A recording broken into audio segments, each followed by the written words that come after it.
주님의 기쁨 되기 위해서 오늘도 주님 앞에 나왔습니다.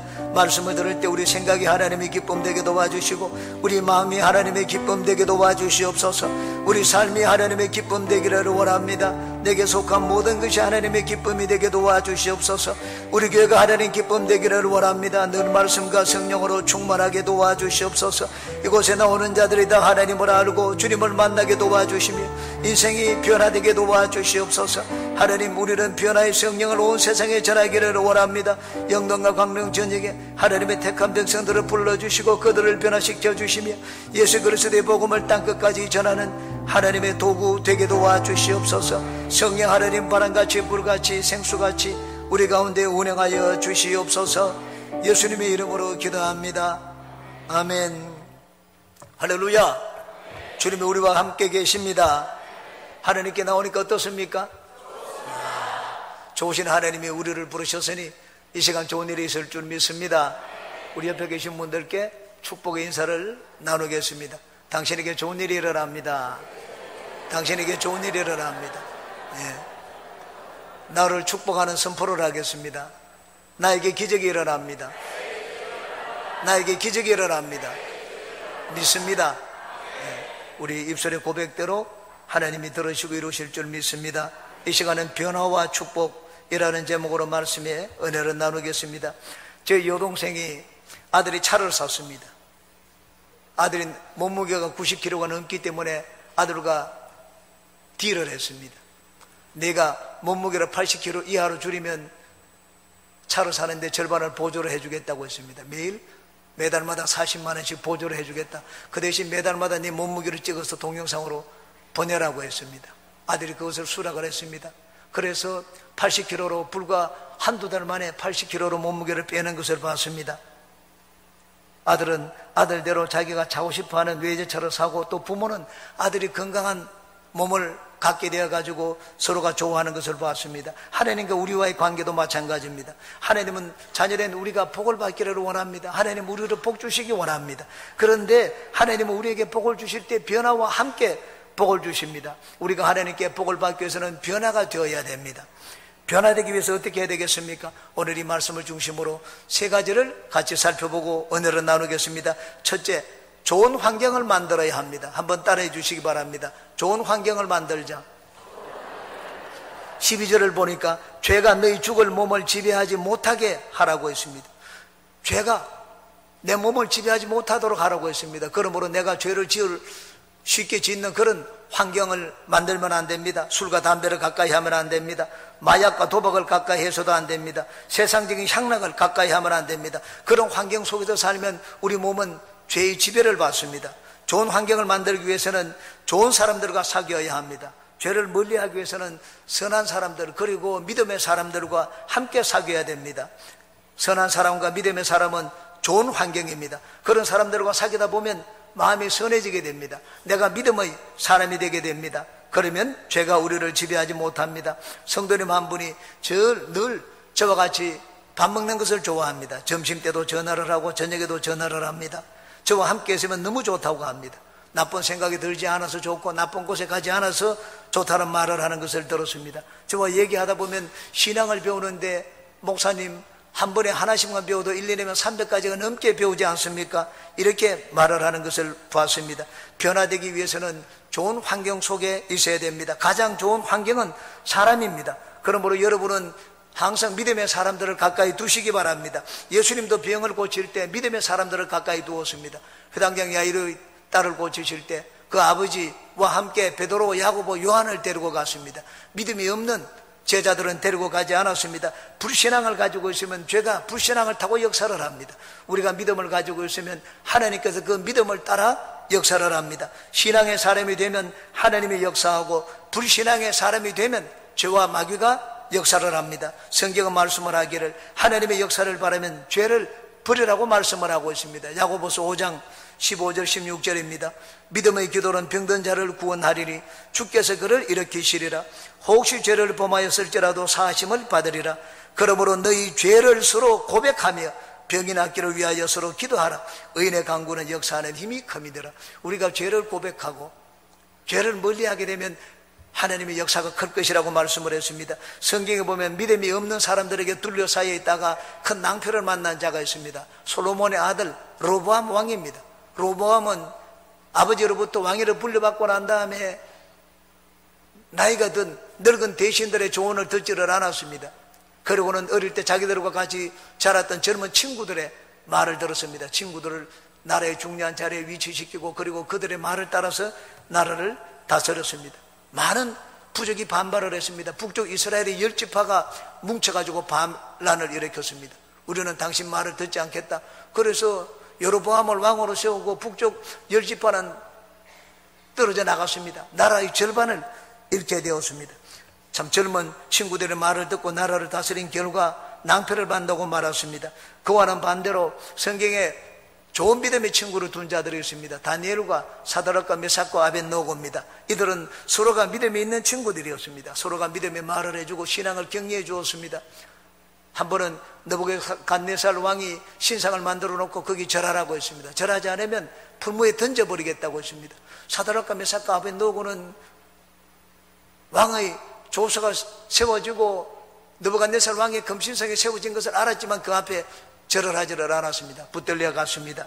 왕이 참 이 세 친구들을 좋아했기 때문에 지금이라도 늦지 않으니 한 번이라도 절을 하라고 했습니다. 그러나 세 친구들은 절을 하지 않았습니다. 풀무불에 던졌습니다. 그런데 풀무불에 던졌는데 그 속에 예수님이 나타나가지고 그들과 같이 계셔서 옷고름 하나 타지 않도록 지켜주셨습니다. 느부갓네살 왕은 그 광경을 보고 깜짝 놀랐습니다.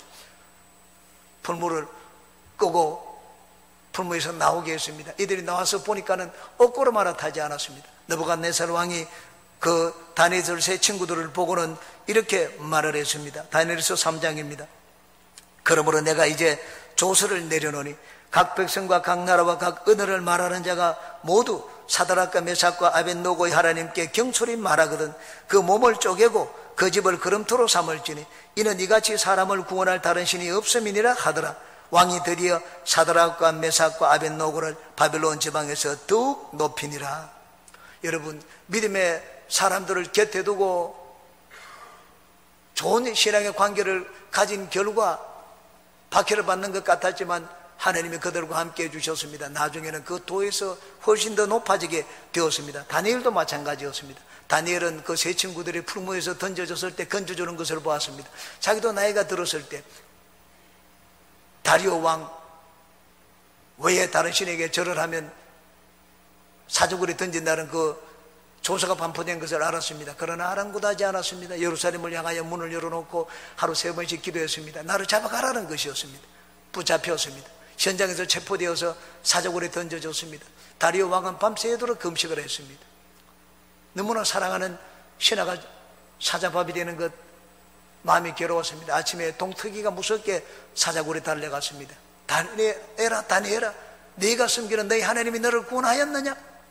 왕이시여 만세무광하옵소서. 하나님이 천사들을 보내어서 사자의 입을 봉하여 지켜주셨다고 했습니다. 얼른 다니엘을 건져내었습니다. 그리고 다니엘을 고소하고 모함하는 자들을 사자굴에 던져 넣었습니다. 자기 다니엘 역시 친구들과 함께 좋은 친구를 만난 결과 믿음의 사람이 되었습니다. 믿음의 사람이 되어 그 믿음을 지키니 하나님이 그 사자굴에서도 지켜주시고 마침내는 많은 사람들 가운데 더 높여주는 그런 은혜를 입게 되었습니다.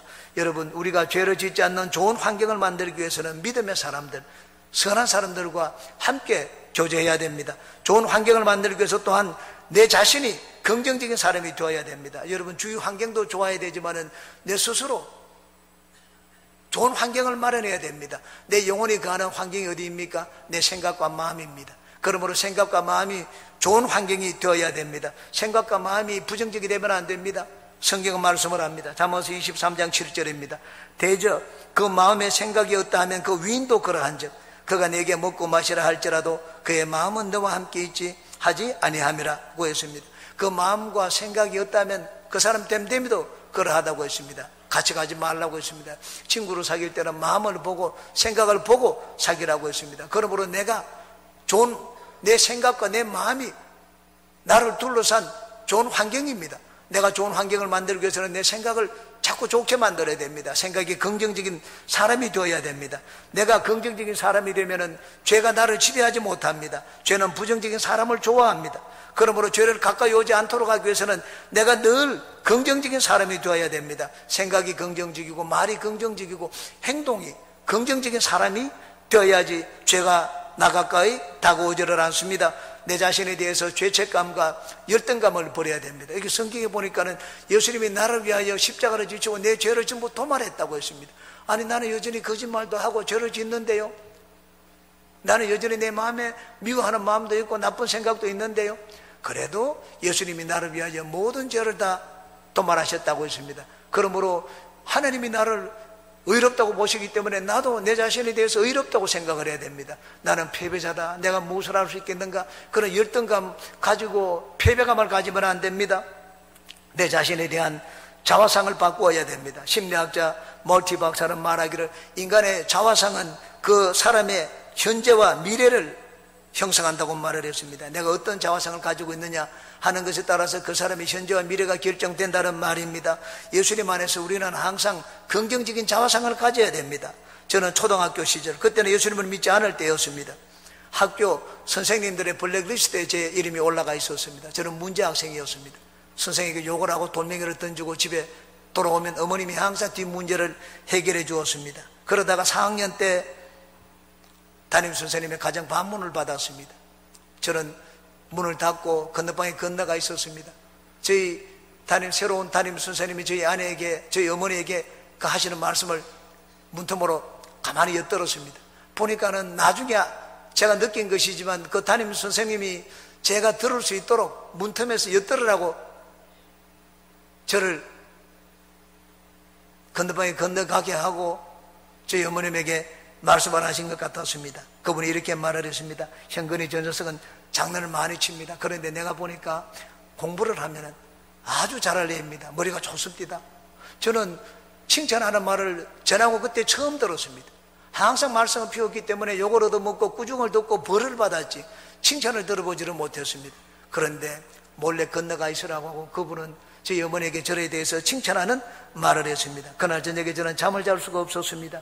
그리고는 그 다음 날부터 집으로 돌아오는 길을 바꾸었습니다. 늘 싸움질하는 친구들과 같이 어울려서 돌아오지 않았습니다. 나 혼자 방과 후에 따로 멀리 큰 도로로 해서 돌아가지고 집으로 왔습니다. 그날부터 공부를 하기 시작했습니다. 한 달 뒤에 반에서 2등을 하게 되었습니다. 제 삶이 바뀌었습니다. 싸움질하는 습관을 바꾸었습니다. 그때부터 공부하는 것을 즐겁게 여기기 시작을 했습니다. 내 자신에 대한 자화상이 달라지자 변화가 일어나게 되었습니다. 어느 날 식도암으로 죽어가고 있는 한 여인이 있었습니다. 조영기 목사님을 찾아왔습니다. 고쳐달라고 했습니다. 조영기 목사님이 그 여인을 보고는 얘기를 했습니다. 믿음은 하나님 말씀을 받아들이는 것이지 내 감정을 따르는 것이 아니라고 했습니다. 감정이 막 기쁘고 좋으면 믿음이 있는 것이 아니고 내가 감정이 어떻든지 간에 하나님 말씀이 그렇게 되어 있으면 말씀을 받아들이라고 했습니다. 안 받아들여지면 자꾸 그 말씀을 받아들이도록 쓰고 외우라고 했습니다. 공책을 가져오게 해서 노트를 주고는 기도원에 가라고 했습니다. 베드로전서 2장 24절 예수님이 나를 위하여 채찍을 맞았기 때문에 나는 나음을 입었다.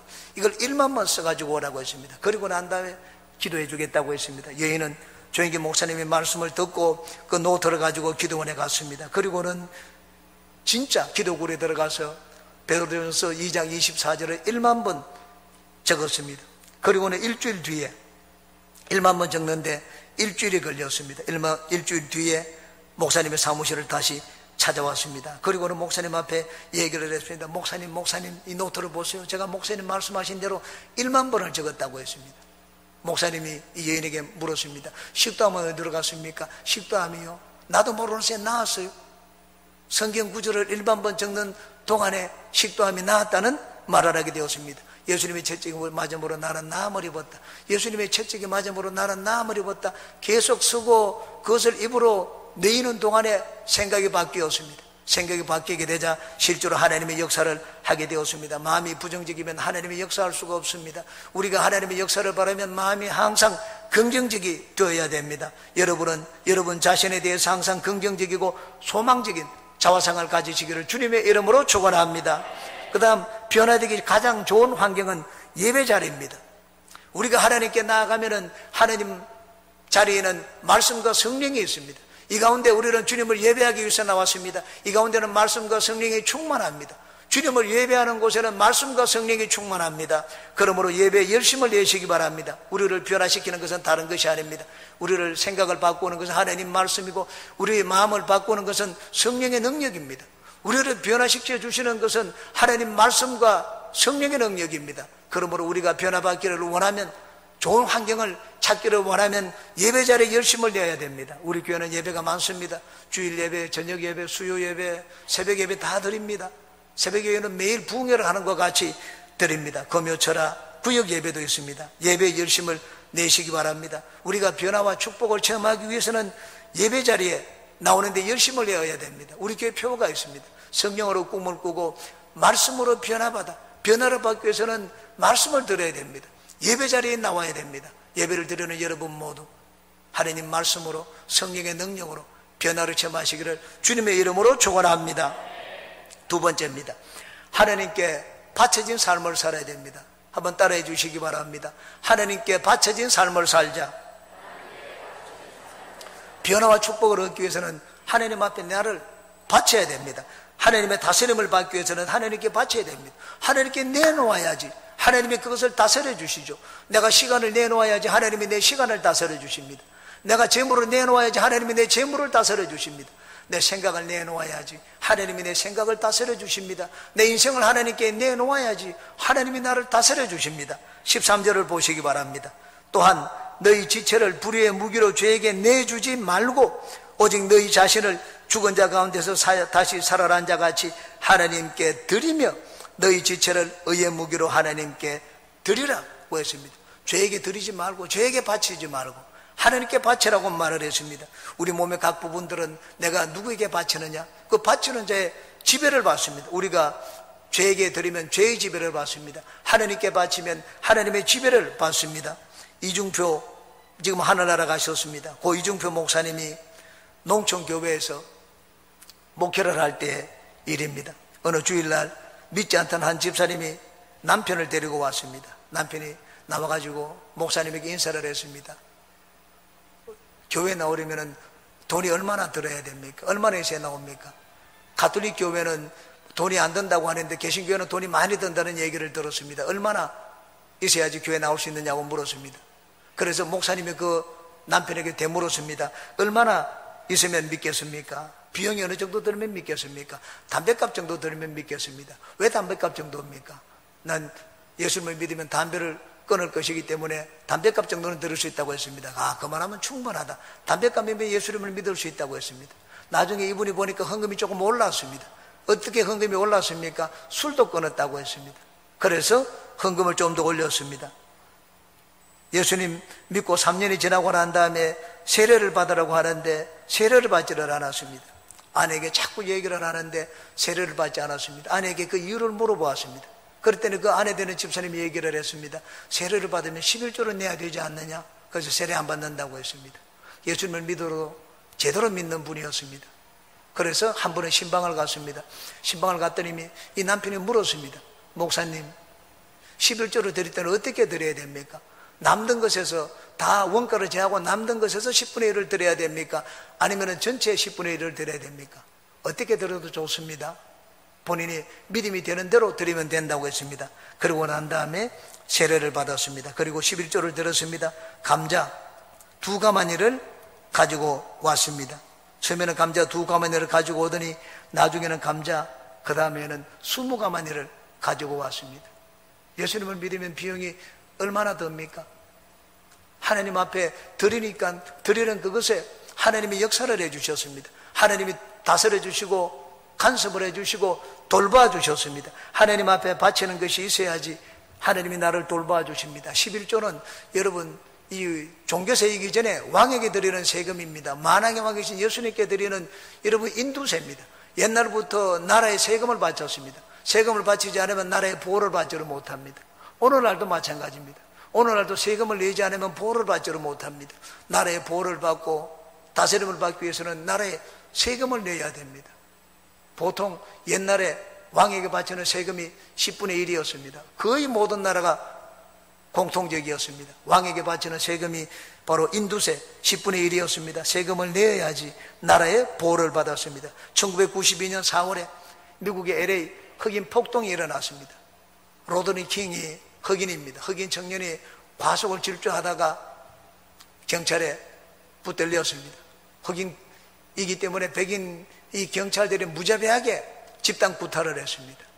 나중에 이것이 재판에 올라가고 흑인들이 아주 분노를 일으키게 되었습니다. 흑인들이 당시에 롱비치항은 미국에서 제일 큰 항구입니다. 노동자들이 제일 많은 항구입니다. 흑인들이 또 많습니다. 거기서부터 횃불을 들고 이제는 봉기를 일으켰습니다. 그들이 오는데 이들은 비벌리 힐스를 철통같이 지켰습니다. 모든 병력을 비벌리 힐스로 지키자 경찰 병력이 없는 곳은 한인타운이었습니다. 비벌리 힐스 옆에 있는 곳이 한인타운입니다. 한인타운에 가서 이제는 불을 지르고 약탈하기 시작을 했습니다. 한인들은 전부 다 무기를 가지고 한 달 동안 대치를 했습니다. 한 열흘 뒤에 군대가 들어와서 그 폭동은 진압을 했습니다. 그러나 한 달 동안 뒤에 이 전쟁을 하고 참 총기를 쏘고 하는 광경을 본 적이 있습니다. 당시에 폭동이 끝나고 난 다음에 나라가 보상을 해 주었습니다. 보험회사에서도 보상을 해 주었습니다. 그런데 어느 만큼 보상을 해 주었는가? 이런 만큼 물건을 이 손실을 본 만큼 보상해 주지 않았습니다. 나라의 세금 보고를 한 만큼만 보상을 해 주었습니다. 100만 불 집 팔고는 10만 불 우리는 팔았다고 보고를 했습니다. 그러면 그 사업장은 10만 불 만큼만 보상을 해 주었습니다. 정확하게 세금 보고를 한 가게는 다 제대로 보상을 받았습니다. 그러나 세금을 내지 않은 가게들은 세금을 낸 만큼만 보상을 받았습니다. 하나님 우리와 신앙의 관계도 마찬가지입니다. 우리가 하나님의 다스림과 보호를 받으려면 하나님 앞에 드려야 됩니다. 내 생각이 하나님 앞 다스림을 받으려면 생각을 드려야 됩니다. 어떻게 생각을 드립니까? 내 생각이 자꾸 하나님 말씀을 읽어야 됩니다. 말씀을 읽는 것이 내 생각을 하나님께 바치는 것입니다. 예배를 드리는 것, 시간을 하나님께 바치는 것입니다. 하나님 앞에 시간을 바치면 하나님의 다스림과 보호를 받습니다. 물질도 마찬가지고 내 인생도 마찬가지입니다. 하나님 앞에 바치면 바친 만큼 보호를 받습니다. 저는 처음 예수님을 믿을 때 모태신앙자들이 너무 부러웠습니다. 왜냐하면 모태신앙자는 어릴 때부터 예수님을 믿었기 때문에 하나님 앞에 바친 것이 저보다 훨씬 많았습니다.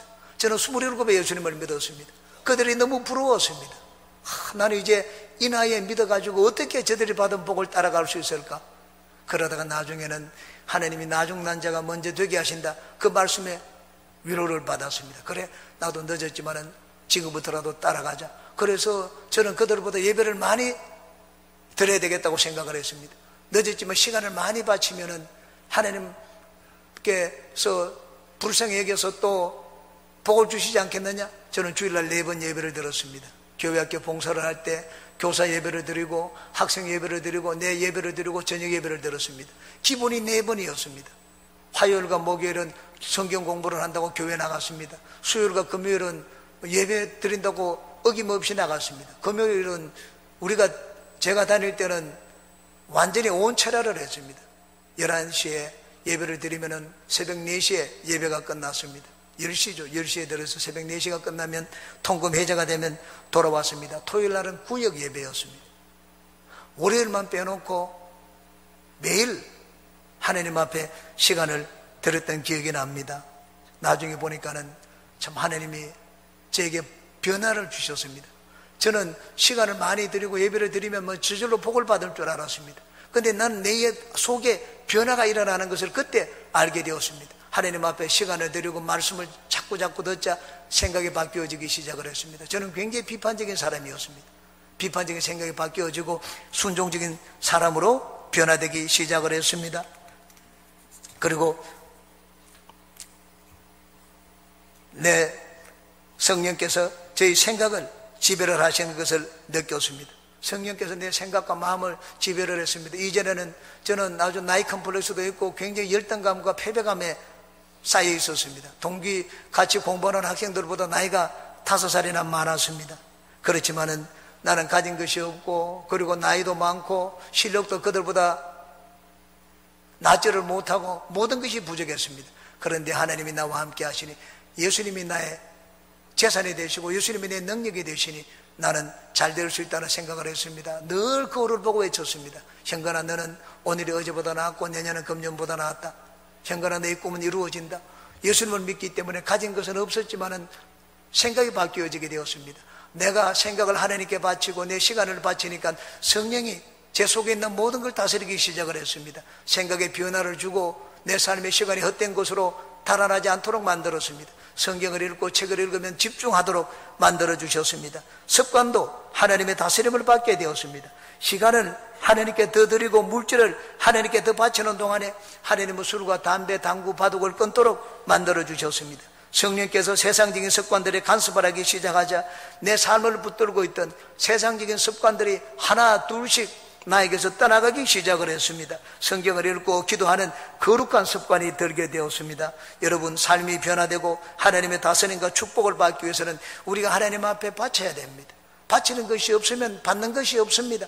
우리가 하나님의 다스림을 받기 위해서는 다스림을 받고자 하는 그것을 하나님께 드려야 됩니다. 생각을 하나님께 드리고 시간을 하나님께 드리고 여러분의 삶을 하나님께 드려서 하나님의 다스림을 받는 인생이 되시기를 주님의 이름으로 축원합니다.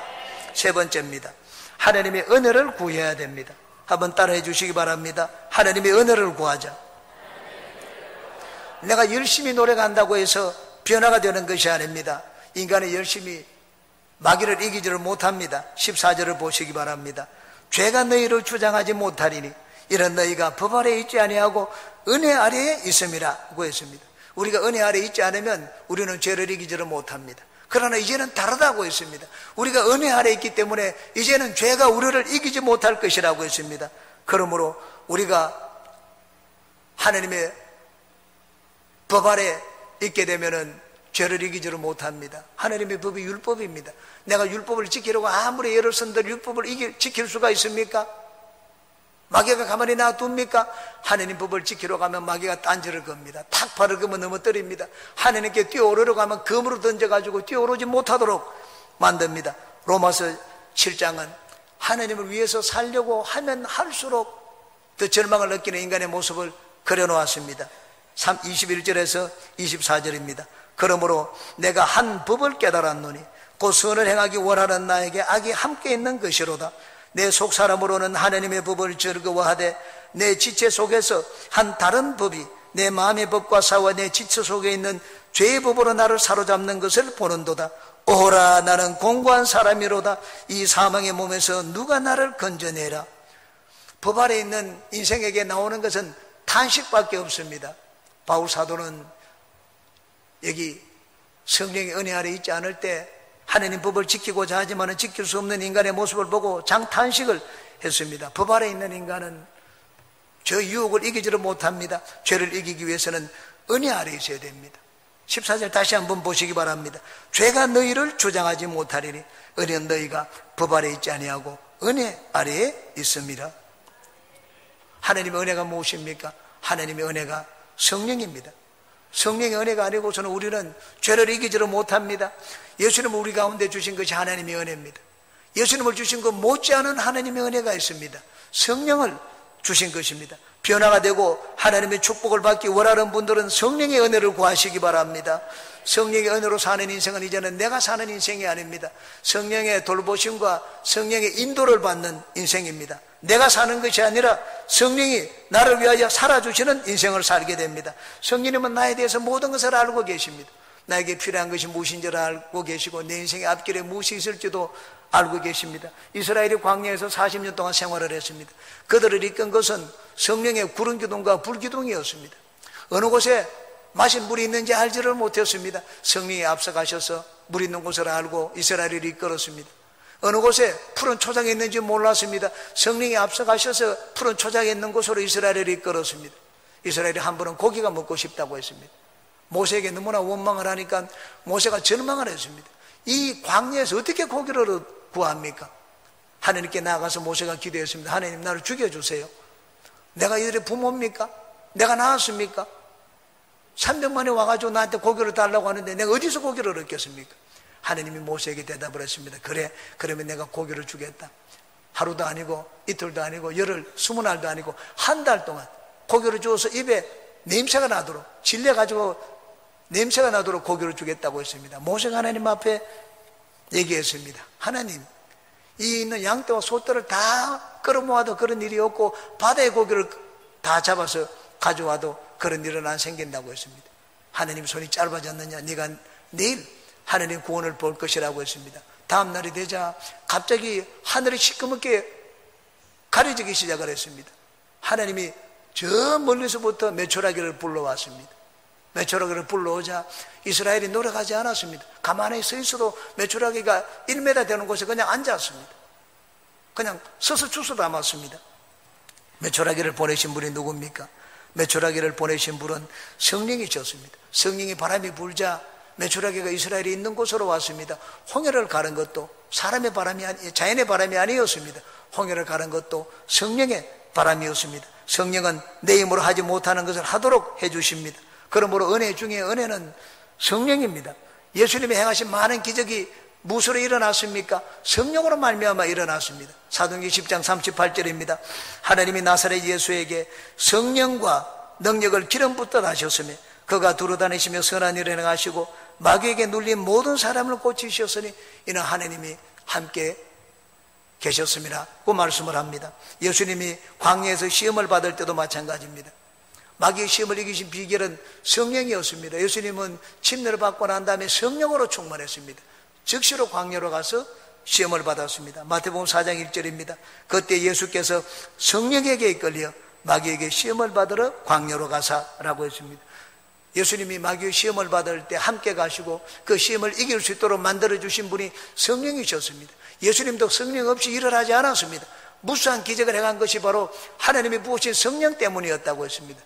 유혹을 이긴 것도 성령 때문이었다고 말씀을 했습니다. 여러분, 죄가 무엇인지 죄를 깨닫게 해주시는 분이 성령입니다. 성령이 오시면 죄에 대해서, 의에 대해서, 심판에 대해서 세상을 책망할 것이라고 했습니다. 무엇이 죄입니까? 예수님을 믿지 않는 것이 죄입니다. 이 세상 사람들은 예수님 믿지 않는 것이 죄라는 것을 모릅니다. 전부 다 자기는 선하게 살았다고 말을 합니다. 그러나 아무리 선하게 살아도 예수님을 믿지 않으면 다 죄인입니다. 누가 그것을 가르쳐 줍니까? 성령입니다.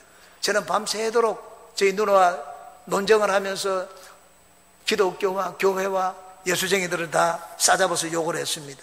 무섭게 비판을 했습니다. 그런데 그 다음날 버섯간에서 성령의 방문을 받았습니다. 성령의 방문을 받으니 예수님을 믿지 않는 것이 죄라는 것을 알게 되고 그 자리에서 예수님을 제 구주로 모셔드리게 되었습니다. 여러분, 성령의 도우심이 없으면 어느 누구도 예수님을 알지를 못합니다. 우리나라의 최고의 지성이라고 하는 분이 있습니다. 이의령 씨입니다. 그분이 딸이 목사입니다. 물론 하늘나라로 갔습니다. 딸이 아버지에게 열심히 전도를 했습니다. 딸이 참 암으로 고통받으면서 죽어가는 모습을 곁에서 바라보았습니다. 그때는 예수님을 믿지 않았습니다. 그러나 나중에 예수님을 믿게 되었습니다. 처음에는 예수님을 믿는 자들은 전부 어리석은 자라고 생각을 했습니다. 눈에 보이지 않는 존재를 만들어가지고 마음의 위로를 얻기 위해 가지고 평안을 얻기 위해서 기독교를 믿는다고 만들었다고 생각을 했습니다. 참 불쌍하고 어리석은 자라고 생각을 했습니다. 나중에는 눈이 열리게 되었습니다. 성령으로 눈이 열리게 되자 영의 세계를 보게 되었습니다. 예수님을 알게 되었습니다. 나중에는 자기가 가진 모든 것을 다하여 예수님을 전도하는 열렬한 전도자가 되었습니다. 성령의 은혜입니다. 시골에 한 가난한 할아버지가 계셨습니다. 할아버지가 사는 바로 옆에 교회가 있었습니다. 교회 목사님이, 이 전도사님이 가서 이 할아버지에게 열심히 전도했습니다. 마이동풍이었습니다. 꿈쩍도 하지 않았습니다. 그런데 어느 날 저녁 할아버지가 한복을 깨끗하게 차려입고 저기 예배에 나왔습니다. 너무 놀랐습니다. 전도할 때 설득력 있게 전도했기 때문에 나온 것이 아닙니다. 성령이 그 마음에 역사를 했기 때문입니다. 성령이 역사를 하자 죽어도 나올 것 같지 않던 분이 주님 앞에 나오게 되었습니다. 죄를 깨닫고 예수님을 믿고 섬기는 모든 것이 성령의 은혜입니다. 예수님을 믿고 난 다음에도 마찬가지입니다. 우리를 거룩하게 만드시는 분 또한 성령입니다. 저는 예수님을 믿고 난 다음에 변화를 위하여 끊임없이 기도했습니다. 애통하며 기도하고 눈물로 기도했습니다. 저는 몇 년 동안 참 눈물이 얼굴에 눈에서 마르는 날이 없었던 것 같습니다. 변화되기 위하여 눈물을 많이 흘렸습니다. 제 힘으로 안 되니까 성령의 도우심을 구했습니다. 성령이 함께 하시면 하지 못할 것이 없고 성령이 함께 하지 않으면 내 힘으로 할 수 있는 것이 없습니다. 늘 성령께 고백을 했습니다. 성령님이 함께 하셔서 도와주셨습니다. 여러분, 우리가 숨을 쉬며 사는 것 성령의 은혜입니다. 성령은 생명의 영입니다. 이 세상의 모든 생명을 부여하신 분이 성령이십니다. 내 힘으로 숨을 쉬는 것이 아닙니다. 성령께서 도우시는 손을 놓으면 누구든지 우리는 숨을 거두고 주님 앞에 심판대 앞에 서야 됩니다. 성령은 날마다 나를 새롭게 만드시는 분입니다. 여러분, 날마다 새로움을 얻기 원하고 변화가 되기 위해서는 성령의 도우심을 구해야 됩니다. 이 말씀을 드리고 마치겠습니다. 제가 브라질에 있을 때 여러분께 말씀을 드렸던 하송윤 집사가 있습니다. 그분이 브라질에 이민을 와가지고 처음부터 교회 나오고 새벽 예배를 나왔던 분입니다. 그런데 4년 동안 새벽 예배를 나왔다가 이 교회 저 교회 다니면서 시험에 들었습니다. 목사의 멱살을 잡고 목사에게 대들기까지 한 사람입니다. 1년 동안 교회 나오지 않았습니다. 우리 교회 제가 상볼로 있을 때 권사님 한 분이 그분에게 가서 전도를 했습니다.